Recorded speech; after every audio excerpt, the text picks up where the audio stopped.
Studies have shown that differences between individuals, be it racial, economic, cultural, religious, or any other identifier, these differences often create distrust and strain civility on a societal level.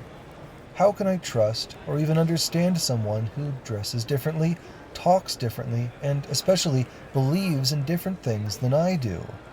The natural tendency is for cultures to stratify, to segment, and to separate.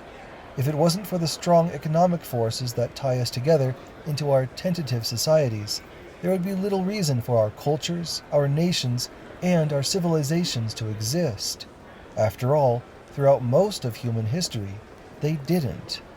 What changed our history, and what forms the single exception now to this rule of separation, is the rise of cities and the technological revolutions that enabled them.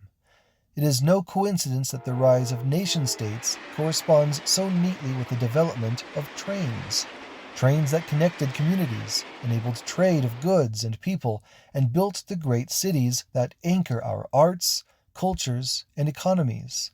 In cities, as we share the little moments of living together, working together, eating together, worshiping together, and traveling together, we come to understand that our differences are not nearly so stark or so uncomfortable. To someone who commutes sealed up in an automobile, stays isolated in a detached home, attends no community events, and gets all their information on the world through broadcasts of for-profit media, the world outside can seem like a terrifying place, where different seeming people take on the shapes of ideologies and of enemies. But to those of us who live in a world where we rub shoulders every day with people who are different than us, to us, the world is fascinating and beautiful. I've ridden the train with immigrants, refugees, homeless, and the newly laid off. I've ridden trains with celebrities, authors, musicians, and poets. I have lived the famous phrase that, quote, an advanced society isn't one in which even the poor have cars to drive. An advanced society is one in which even the rich take the train. Unquote. As the future and its promises of new technological comforts rushes towards us, the urge to indulge in isolation and private luxury will only become more pronounced.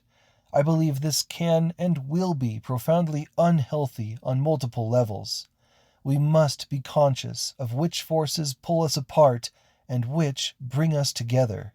For me, I choose to take the train.